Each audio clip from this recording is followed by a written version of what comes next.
Hello दोस्तों, आज से हम स्टार्ट करने वाले हैं क्लास 10th की बायोलॉजी, जो कि हम चैप्टर वाइज पढ़ने वाले हैं विद हैंड रिटन नोट्स। तो चलिए स्टार्ट करते हैं अपनी वीडियो। आज की शुरुआत हम करने वाले हैं अपने चैप्टर ऑन इन्वायरमेंट से, जो कि एक बहुत ज़्यादा इंपॉर्टेंट चैप्टर हो जाता है from exam point of view, क्योंकि हर बार इसमें से 2-3 क्वेश्चन इसमें से पूछे ही जाते हैं। तो चलिए स्टार्ट करते हैं अपनी वीडियो। आवर इन्वायरमेंट क्या होता है? फर्स्ट ऑफ ऑल इन्वायरमेंट को देखते हैं। इन्वायरमेंट क्या होता है? Everything which surround us. It may be biotic, that is living होता है, अबायोटिक नॉन लिविंग कंपोनेंट। तो जो कुछ भी हमारे चारों तरफ होता है, चाहे वो लिविंग हो चाहे नॉन लिविंग हो, वो सारा क्या होता है? हमारा इन्वायरमेंट होता है। ठीक है। जैसे बायोटिक हमारा क्या होता है? लिविंग। बायोटिक मीन्स लिविंग होता है, अबायोटिक मीन्स नॉन लिविंग होता है। बायोटिक के एग्जांपल जैसे कि लिविंग के एग्जांपल प्लांट्स एनिमल्स आ जाते हैं, और अबायोटिक के जैसे एयर हो गया, लैंड हो गई, वाटर हो गया, ये सारे हमारे एग्जांपल होते हैं अबायोटिक इन्वायरमेंट के। ठीक है, ये हमारे कंपोनेंट होते हैं इन्वायरमेंट के। आगे देखते हैं इसमें क्या है। अब बायोडिग्रेडेबल क्या होता है? Biodegradable the substances that can be decompose by the action of microorganism. ऐसे substances that can be decompose, यानी उन्हें हम छोटे छोटे पार्ट्स में तोड़ सकते हैं, वो सारे हमारे बायोडिग्रेडेबल सोर्सेज होते हैं। जैसे कि ऑर्गेनिक वेस्टेज हमारे सारे बायोडिग्रेडेबल वेस्टेज होते हैं। ठीक है। अब नॉन बायोडिग्रेडेबल मतलब जिसे हम नहीं डिकम्पोज कर सकते, the substances which can't be decompose by the action of micro organism, मतलब माइक्रो ऑर्गेनिज्म के एक्शन से भी जो सब्सटेंसेस डिकम्पोज नहीं हो सकते, वो हमारे नॉन बायोडिग्रेडेबल होते हैं। ठीक है। For example polythene. पॉलीथीन को जितना मर्जी कर ले, उसे कोई डिकम्पोज नहीं कर सकता। ठीक है। बायोडिग्रेडेबल का एग्जांपल जैसे ऑर्गेनिक वेस्ट, हमारा सारा बायोडिग्रेडेबल वेस्टेज होते हैं। ठीक है। अब आगे देखते हैं इसमें क्या है। अब ecosystem and its component. Ecosystem देखते हैं। इकोसिस्टम क्या होता है? It is a place where living and non living things interact with each other. मतलब क्या होता है? The interaction of living and non living things at a place is ecosystem. Interaction और लिविंग और नॉन लिविंग थिंग्स का किसी एक जगह पर होता है, वो हमारा इकोसिस्टम होता है। मतलब कि लिविंग और नॉन लिविंग थिंग एक साथ रह रही है किसी जगह पर, वो हमारा इकोसिस्टम होता है। इकोसिस्टम देख लेते हैं कितने तरह का होता है। इकोसिस्टम हमारा दो तरह का होता है। एक होता है मैन मेड इकोसिस्टम, जिसमें आर्टिफिशियल इकोसिस्टम कहते हैं। दूसरा होता है नेचुरल इकोसिस्टम, जो कि नेचर से होता है। ठीक है। अब नेचर वाले हमारे दो टाइप के होते हैं, एक एक्वेटिक होता है, दूसरा टेरेस्ट्रियल होता है। एक्वेटिक मतलब जो पानी में होता है, टेरेस्ट्रियल मतलब जो लैंड पे होता है। टेरेस्ट्रियल मतलब लैंड होता है। ठीक है। अब एक्वेटिक हमारे दो तरह के होते हैं, एक मैराइन होता है, दूसरा फ्रेश वाटर होता है। अब इनके एग्जाम्पल देख लेते हैं। मैन मेड इकोसिस्टम, जो लोग इकोसिस्टम हमारा मैन ने बनाया है, आर्टिफिशियल है, जैसे कि क्रॉफील्ड बनाए हैं, एक्वेरियम बनाए हैं, ये सारे हमारे मैन मेड इकोसिस्टम है। अब नेचुरल सिस्टम के पार्ट देख लें, एक्वेटिक और टेरेस्ट्रियल वाले देख लेते हैं। टेरेस्ट्रियल जैसे कि फॉरेस्ट, फॉरेस्ट में हमारे लिविंग और नॉन लिविंग थिंग दोनों रहती हैं। ठीक है। मैराइन एक्वेटिक टाइप देखते हैं। मैराइन का क्या है? सी और ओशन, मैराइन वाटर हो गया। ठीक है। फ्रेश वाटर के देख लें, रिवर्स, पॉन्ड्स, ये हमारे सारे एग्जाम्पल हो जाते हैं इकोसिस्टम के। ठीक है। ये क्वेश्चन इंपॉर्टेंट हो सकता है। ठीक है। आगे देखते हैं। All the organism are classify on the basis of nutrition. मतलब ऑर्गेनिज्म को हम न्यूट्रिशन के बेसिस पे क्लासीफाई करते हैं। जैसे कि प्रोड्यूसर होते हैं। प्रोड्यूसर क्या होते हैं? Producer who prepare their own food. Producer वो स्पीसीज़ होती हैं जो अपना खाना खुद बनाती हैं। फॉर एग्जांपल प्लांट्स अपना खाना खुद बनाते हैं with the help of photosynthesis, ये हमारे प्रोड्यूसर होते हैं। कंज्यूमर जो अपना खाना खुद नहीं बना सकते, वो दूसरों पर डिपेंडेंट रहते हैं, मतलब प्रोड्यूसर पर डिपेंडेंट रहते हैं अपने फूड के लिए, वो हमारे कंज्यूमर होते हैं। ठीक है। Who can't prepare their own food are consumer होते हैं। For example animals and humans are consumer होते हैं। अब आगे देखते हैं इसमें क्या है। अब कंज्यूमर हमारे चार टाइप के होते हैं, जैसे कि हर्बीवोरस, कार्निवोरस, पैरासाइट्स, ओमनिवोरस, ये हमारे कंज्यूमर होते हैं। जैसे कि हर्बीवोरस प्राइमरी होता है, कार्निवोरस सेकेंडरी होता है, ओमनिवोरस टर्शरी होता है। ठीक है। पैरासाइट वाला सबसे लास्ट होता है। अब एग्जांपल देख लें। हर्बीवोरस जो घास खाते हैं, वो हर्बीवोरस होते हैं। कार्निवोरस डेट ईट फ्लैश, जो मांस खाते हैं, वो कार्निवोरस होते हैं। ओमनिवोरस क्या होते हैं? जो घास और मीट दोनों खाते हैं, वो हमारे ओमनिवोरस होते हैं। For example crow, humans. Human जैसे साग सब्जी खा लेते हैं और चिकन वगैरह खा लेते हैं, हम ओमनिवोरस की कैटेगरी में आते हैं। पैरासाइट जैसे प्लाज्मोडियम। ठीक है। कार्निवोर जो खाली फ्लैश खाते हैं, जैसे लॉयन एंड टाइगर, ये खाली फ्लैश खाते हैं। हार्बीवोरस जो खाली घास खाते हैं, जैसे काऊ, बफेलो, गोट वगैरह, ये सारे हमारे हार्बीवोरस होते हैं। तो कार्निवोरस के आपको टाइप समझ आए होंगे। तो चलिए आगे बढ़ते हैं अपनी वीडियो में। अब डिकम्पोज़र क्या होते हैं? Decomposer the species that act on dead and decay plants and animals, जो सड़े गले चीज़ों पे जो एक्ट करती हैं वो हमारे डिकम्पोजर होते हैं, ठीक है, ये डिकम्पोजिशन में हेल्प करते हैं। अब आगे देखते हैं फूड चेन। फूड चेन क्या होती है? फूड चेन एक बहुत ज़्यादा इंपॉर्टेंट टॉपिक हो जाता है एग्जाम पॉइंट ऑफ व्यू से, तो इसे आप ध्यान से समझिएगा। देखते हैं फूड चेन के बारे में। The sequence in which each organism is dependent on each other for food and energy, मतलब एक ऐसा सीक्वेंस जिसमें से कि एक स्पीसीज़ दूसरी स्पीसीज़ पे क्या है, डिपेंडेंट है फॉर फूड के लिए और एनर्जी के लिए, वो हमारी क्या होती है, फूड चेन होती है। मतलब ये ऑर्गेनिज्म इस वाले पे डिपेंडेंट है, ये ऑर्गेनिज्म इस पे डिपेंडेंट है अपनी लाइफ साइकिल पूरी करने के लिए, तो ऐसा सीक्वेंस जिसमें एक ऑर्गेनिज्म दूसरे ऑर्गेनिज्म पे डिपेंड होता है वो हमारी फूड चेन होती है।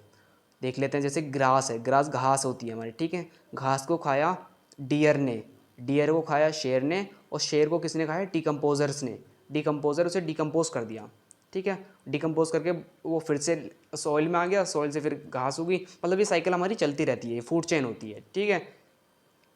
जब बहुत सारी फूड चेन हमारी आ जाती हैं तो वो फूड वेब बनाती हैं, मतलब interconnection of food chain is known as food web होता है। आगे देखते हैं, इन फूड चेन में क्या होता है, energy transformation take place, energy का ट्रांसफॉर्मेशन होता है from one level to the another level, ठीक है, जिसे हम ट्रॉफिक लेवल कहते हैं।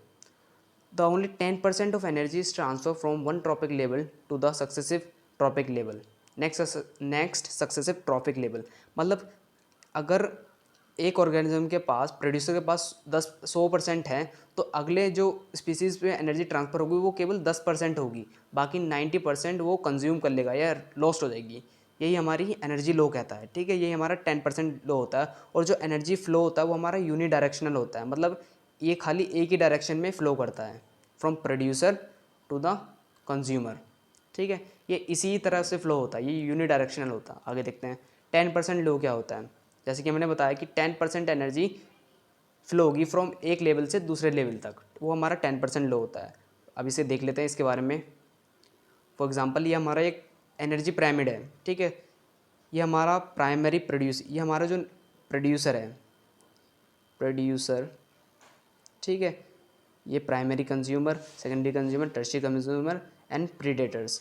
ये जो एनर्जी फ्लो हो रही है वो इस वे में हो रही है, ये यूनी डायरेक्शनल वे है, ठीक है। जैसे कि प्रोड्यूसर में हमारी 100% 100 एनर्जी थी, तो नेक्स्ट जो ट्रॉपिक लेवल है जो उसे कंज्यूम करेगा प्रोड्यूसर को, उस पर 10% पहुँचेगी। जो फिर प्राइमरी कंज्यूमर को कंज्यूम करेगा उस पर 1% पहुँचेगी, सेकेंडरी कंज्यूमर हो गया वो, ठीक है। अब सेकेंडरी कंज्यूमर को जो टर्शियरी कंज्यूमर कंज्यूम करेगा वो उस पर 0.1% एनर्जी मिलेगी। अब जो उसे टर्शियरी को खाएगा उसे 0.01% मिलेगी, तो 10% एनर्जी का रिडक्ट होता रहता है, यही हमारा एनर्जी लो कहता है, ठीक है। जैसे कि यहाँ से और देख सकते हैं, जैसे ये सारे अगर डिकम्पोजर इन पे एक्ट करते हैं तो डिकम्पोजर न्यूट्रिएंट रिसाइकलिंग में हेल्प करते हैं, वो जाके सॉइल में मिल जाते हैं, वहाँ से प्रोड्यूसर अपना न्यूट्रिएंट ले लेते हैं, ठीक है। यही हमारा एनर्जी लो होता है, मतलब 10% एनर्जी का घट जाना, यही हमारा फूड 10% लो होता है। अब देखते हैं आगे क्या होता है। बायोमैग्निफिकेशन क्या होता है। The concentration of harmful chemicals increases with every next topic level in food chain, मतलब क्या है कहने का, जैसे कि एक पॉइजन है, ठीक है, एक लेवल से दूसरे लेवल में इसका बढ़ जाना, यही हमारा बायोमैग्निफिकेशन होता है, ठीक है। जैसे कि इसमें दे रखा है, the concentration of harmful chemicals increases with every next topic level in food chain इस बायोमैग्निफिकेशन होता है, ठीक है। आई होप आपको समझ आ गया होगा। आगे पढ़ते हैं इस बारे में। The maximum concentration of these harmful chemicals are accumulated in humans, मतलब ये सबसे ज़्यादा हमारे ह्यूमंस में एक्यूमुलेट हो जाते हैं, क्योंकि सबसे जो हाईएस्ट ट्रॉपिक लेवल पे हम ह्यूमंस ही होते हैं, इसलिए सबसे ज़्यादा डिसीज़ वगैरह भी ह्यूमंस को ही होती हैं, ठीक है। आगे देखते हैं। अब इन्वायरमेंटल प्रॉब्लम्स क्या होती हैं, मतलब ऐसी कौन सी प्रॉब्लम्स होती हैं इन्वायरमेंट में, ठीक है। अब पहले देखते हैं, इसमें कुछ ह्यूमन एक्टिविटीज़ होती हैं जिसकी वजह से इन्वायरमेंट का जो डिग्रेडेशन होता है, ठीक है।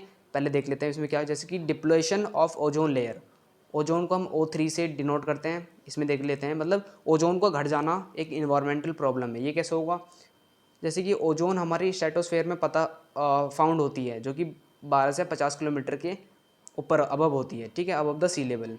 अब क्या होगा, ओजोन इज़ डेडली पॉइजन होती है, मतलब अगर ओजोन हमारी सीधी डायरेक्ट अगर हम इनहेल वगैरह कर लें तो वो एक तरह का डेडली पॉइजन होता है, बहुत ज़्यादा खतरनाक होता है, इसलिए ये स्ट्रेटोस्फेयर में ही पाई जाती है। आगे देखते हैं, ozone is form by photochemical reaction. Ozone हमारी फोटोकेमिकल रिएक्शन होती है। जैसे कि हमारा ऑक्सीजन का मॉलिक्यूल था, O2 हमारा ऑक्सीजन होता है, जैसे इस पर यूवी रेज ने एक्ट किया तो ऑक्सीजन प्लस ऑक्सीजन में टूट गई। अब ये ऑक्सीजन हमारा इस O2 के साथ मिलेगा और हमारा O3 हमारा प्रोड्यूस हो जाएगा। यही हमारा ओजोन का फॉर्मेशन होता है, जो कि हमारा फोटोकेमिकल रिएक्शन से फॉर्म होता है। आगे देखते हैं इसके बारे में क्या है। Ozone absorb the harmful radiation of sun. अब ओजोन इतनी ज़्यादा इंपॉर्टेंट क्यों हो जाती है? ओजोन क्या करती है, हमारी जो हार्मफुल रेडिएशन होती है वो सन की, उसे एब्जॉर्ब कर लेती है, रेडिएट कर देती हैं, ठीक है। वो अर्थ के एटमॉस्फेयर में नहीं आने देती। ये हमें यूवी रेडिएशन या अलग अलग रेडिएशन से हमें बचाती हैं। अगर यूवी रेडिएशन अगर सीधी हमारे अर्थ पे आके गिर जाती है तो हमें कैंसर जैसी बीमारी, स्किन प्रॉब्लम, एलर्जी वगैरह देखने को मिलती हैं। आगे देखते हैं इसके बारे में। Due to the human activities, अब इसमें मतलब इसका डिग्रेडेशन कैसे हो रहा है? कुछ ह्यूमन एक्टिविटीज़ हैं, जैसे कि CFC रिलीज़ हो रही है, क्लोरोफ्लोरोकार्बन रिलीज़ हो रही है, जो कि जिसकी वजह से हमारा ओजोन लेयर में डिप्लीशन आ रहा है, ठीक है। ओजोन एक्सपोजर कैन क्रिएट, अगर ओजोन सीधी आ जाए तो स्किन प्रॉब्लम हो सकती है, कैंसर हो सकता है, एलर्जी हो सकती है, आईसाइट हमारी कमज़ोर हो सकती है, ये सारी हमारी स्किन प्रॉब्लम हो सकती हैं। अब जब केमिकल, अब ह्यूमन एक्टिविटीज़ से ये CFC जब हम रिलीज़ करें, इसके ओजोन का डिप्लेशन हो रहा है, तो ओजोन का डिप्लेशन मतलब क्या हो रहा है कि ये डिसीज़ ज़्यादा फैलने लगेंगी। अब एक ओजोन एक एक एक बहुत ज़्यादा इम्पोर्टेंट टॉपिक है, जैसे कि एक डिप्लीशन, ओजोन लेयर में एक डिप्लीशन हमारा पाया गया था एंटार्क्टिका के ऊपर इन 1985 में। एंटार्क्टिका में एक उसकी एंटार्क्टिका के ऊपर एक छोटा सा होल पाया गया था, ओजोन का डिप्लीशन, मतलब होल नहीं था, होल नहीं कह सकते हम उसे। ओजोन की जो लेयर थी वो थोड़ी पतली सी हो गई थी वहाँ पे, उस टर्म को हम ओजोन होल कहते हैं। तो वहाँ पे जो CFC का जो यूज़ था वो हटा दिया गया, मतलब बैन कर दिया गया है। उसकी जगह HFC आया, हाइड्रोफ्लोरोकार्बन का यूज़ किया जाता है, जो कि एक नॉन पॉइजन है टू द ओजोन लेयर, ठीक है। आई होप आपको ओजोन के बारे में समझ आ गया होगा, क्योंकि ये बहुत ज़्यादा इंपॉर्टेंट हो जाता है हमारा एग्जाम पॉइंट ऑफ व्यू से, ठीक है। अब आगे देखते हैं ग्लोबल वार्मिंग। अब जैसे कि हमारी ओवर पॉपुलेशन हो रही है तो हमारी CO2 ज़्यादा रिलीज़ होगी, ठीक है। कंबशन हो रहा है, व्हीकल्स, पॉल्यूशन, ये सारा रिजल्ट हो रहा है CO2, जिसकी वजह से हमारी इंक्रीज़ हो रही है। अब CO2 इंक्रीज़ हो रही है, ये हमारी ग्रीन हाउस गैसेज होती है, तो इसकी वजह से हमारी ग्लोबल वार्मिंग भी इंक्रीज़ हो रही है। ओवरऑल ग्लोबल वार्मिंग हमारी इंक्रीज़ हो रही है। और ग्लोबल वार्मिंग होता क्या है कि अर्थ का टेम्परेचर इंक्रीज़ हो जाना due to the greenhouse gases is global warming होता है, ठीक है। आगे देखते हैं इसमें। अब गार्बेज डिस्पोजल क्या होता है? Industrialisation and increase in consumer good demands have created major problem in form of wastage and disposal.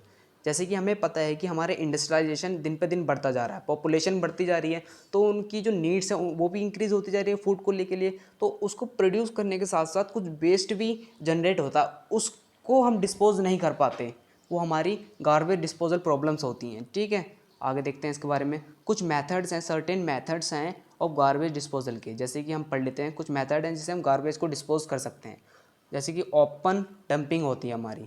Open dumping क्या होती है? Solid wastage are dump in selected area, मतलब कोई एरिया है सिलेक्टेड, उसमें हम गार्बेज लाएंगे और वहाँ पर छोड़ देंगे, यही हमारा ओपन डंपिंग होता है, जिसे हम कूड़ी कहते हैं, ठीक है। गाँव की भाषा में हम कूड़ी वगैरह बोलते हैं उसे।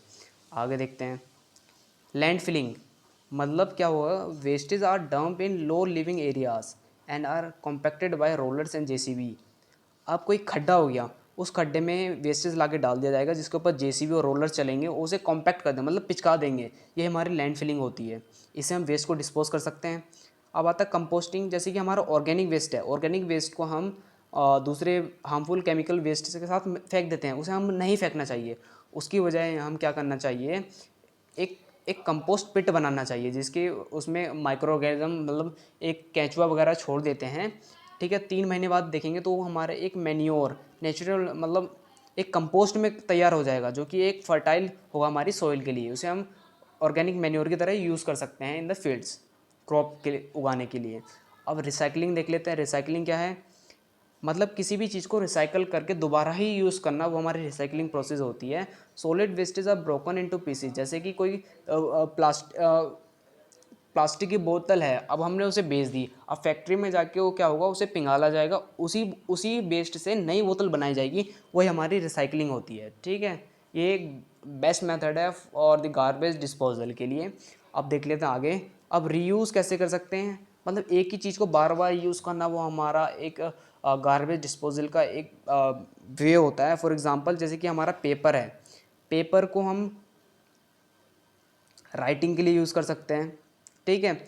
उसका हम एम्बलप बना सकते हैं, मतलब लिफाफे बना सकते हैं उसके।